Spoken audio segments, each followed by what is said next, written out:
Oh my God. No, no, no, no, not that text, not we need to talk. That's not a talk. That's a digital death sentence. Do they want to break up? Did I say something wrong? Did they finally read my old tweets? It's wild how 4 little words can send you into a full-on identity crisis.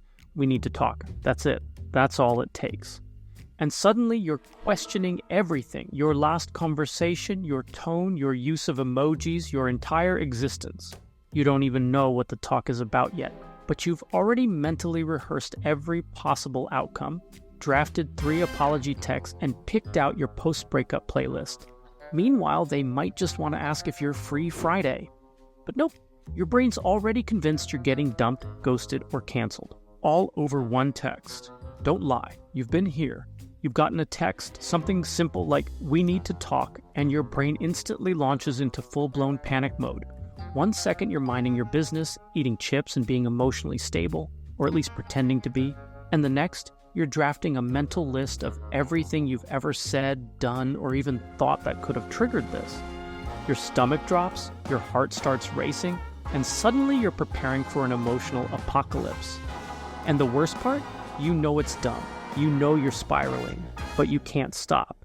Because when your brain decides to go full detective mode, it doesn't care about logic, it cares about survival. And apparently that means planning for the worst-case scenario, just in case your entire relationship is about to be vaporized by a text message. Welcome to Minds Unloaded, where we unpack the dumb shit your brain puts you through daily.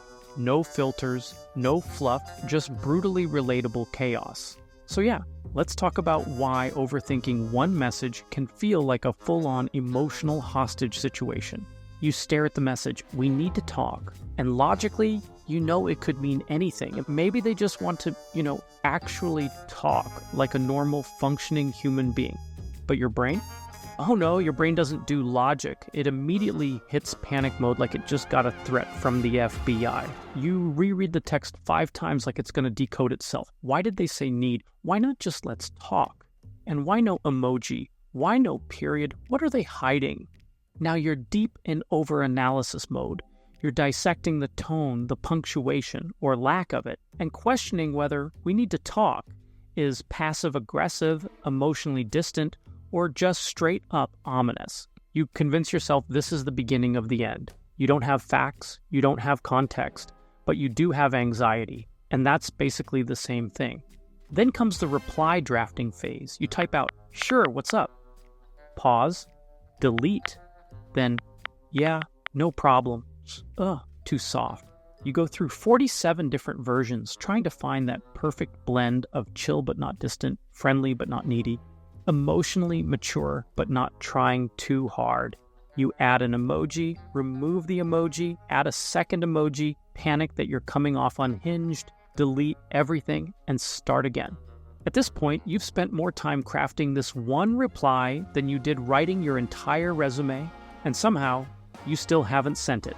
So you finally hit send, you survived the overthinking, the editing, the emoji crisis, and now it's out in the world. But guess what? It's not over. Nope. Now you get to sit and stew in the silence. You try to play it cool like, whatever, it's fine. But 2 seconds later, you're checking your phone again. Did they read it? No. Okay. Cool. Chill. You put your phone down, then pick it right back up. Still nothing. Now you're rereading your own message like it's the final draft of your memoir. Was that too dry? Should I have added another question mark? Does no worries make me sound passive-aggressive? Your brain starts glitching, and suddenly, you're imagining fake conversations in your head. You picture them reading it, rolling their eyes, screenshotting it, and sending it to their group chat. Or maybe they're drafting a long, serious reply, and that's why it's taking so long. Or maybe they're dead. Honestly, that feels more comforting than being ignored right now. You check their online status. They were active 3 minutes ago. What does that mean? Are they ignoring you on purpose? Did you say something wrong? Are they talking to someone else right now? Probably. Definitely. No doubt about it. Meanwhile, you've burned an hour of your life refreshing a chat bubble, spiraling into emotional chaos over nothing. Welcome to the post-text blackout zone, where silence is Wi-Fi for anxiety and your brain is a terrible place to be. All right, time for a little truth. Don't worry, it won't hurt, or at least it won't hurt too much. You're not just overthinking because of a text. You're overthinking because you're scared. Not scared of the message itself, but of what it might mean. You're scared of being misread, of saying the wrong thing, of seeming needy or cold or weird. You're scared that the person on the other end won't get you, and that they'll pull away before you can explain yourself. At the core of it, you're terrified of losing control over how you're perceived. That's what all this spiraling is really about. Control. You're not trying to communicate, you're trying to manage someone else's emotional response. You're playing therapist, PR agent, and emotional bodyguard all at once. Because if you can craft the perfect message, if you hit the exact right tone, maybe, just maybe, you can avoid rejection. You can protect yourself from looking dumb or vulnerable or too much. Overthinking becomes your way of staying emotionally safe. But spoiler alert, it's not working, it's just exhausting. Here's the hard truth. You can't control how someone reads your text. You could spend hours crafting the perfect message. Sweet, chill, funny, emotionally mature, but at the end of the day, they're going to read it through their lens, their mood, their baggage, their filters, not yours. And you stressing over every word, every period, every emoji, that's just 3 hours of your life you're never getting back. You are not a mind reader. You are not a vibe manager. You're just a human sending a damn message.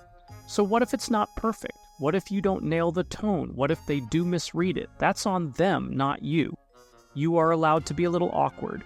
You're allowed to not sound like a TED Talk every time you reply to, hey. It doesn't have to be a masterpiece. You don't have to overperform just to earn a response. Say what you mean, hit send, and walk away. This isn't about texting, it's about freedom from overthinking, from perfectionism, from trying to emotionally babysit every interaction. Let go. Let the message be what it is. Let people take it how they take it.